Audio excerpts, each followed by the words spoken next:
Good morning. Good morning, Madam. Will you please introduce yourself?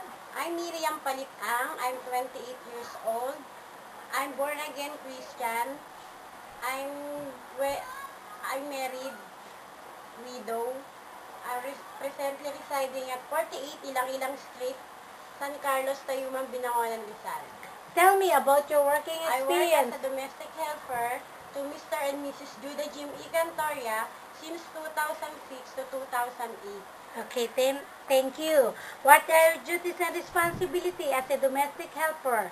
My duties and responsibilities as a domestic helper is to manage all the household chores, like washing and ironing clothes, and taking care of the baby.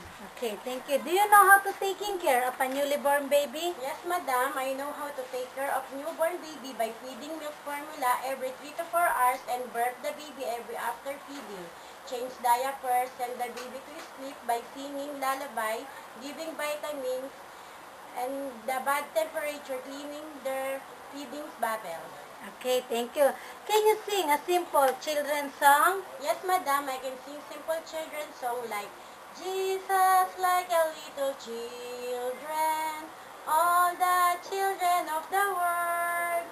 Red and yellow, black and white, there's a precious in his sight. Jesus love a little children of the world. Okay, thank you. What will you do if your employer's baby crying for a long time? Madam, I will check the diaper if it is wet, or I will check if he's hungry. But if he's still crying, then I will inform the employer that the baby is crying for a long time.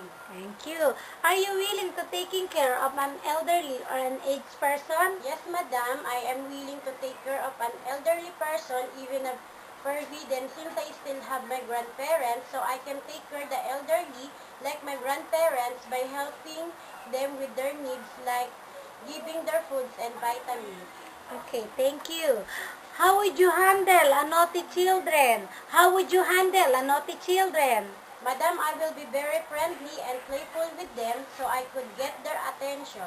I can take care of a naughty children by playing with them, singing songs with them, teaching them ABC, reading books, telling stories, teaching them how to read, right teaching, and of good manners and right conduct, also giving love and care. Okay. Do you know how to cook? Yes, Madam, I know how to cook Filipino foods very well, like tinola, adobo, sinigang, and many others. I also know how to cook simple Chinese dishes like steamed fish, fried vegetables, fried rice, fried chicken, noodles, and soup. I am also willing to learn more.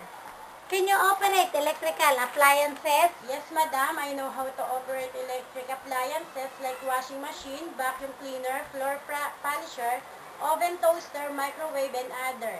Okay, thank you. Most of the employees in Hong Kong speak Cantonese. Are you willing to learn their language? Yes, Madam, I am very much interested to learn Cantonese that I could fully understanding them, especially to their elder. Okay, thank you. Your duties in Hong Kong will be doing all the household chores and at the same time taking care of the children. So how can you handle this situation? Yes, Madam, I will make sure that the employer's children are in safe place by putting them into the crib or by giving them some toys to play them. I will continue doing my work. Okay, what will you do if your employers, what if during your day off, then your employer asks you not to take your day because they have visitor, what will you do? Madam, I will not take my day off and serve my employers together with their visitors. Okay, thank you. How will you win the trust of your employer? Madam, I can win my employers' trust to be my doing my best to work hard and by being honest, dedicated to my works and give importance to gather things and properties.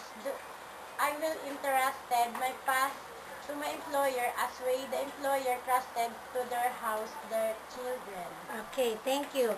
Why do you want to work in Hong Kong? Why do you want? Madam, I want to work in Hong Kong because their higher salary given to the domestic helper in this way, I can help and support my family to provide their needs in material and financial matters. Okay, thank you. Would you like to say something to your prospective employer? Yes, Madam.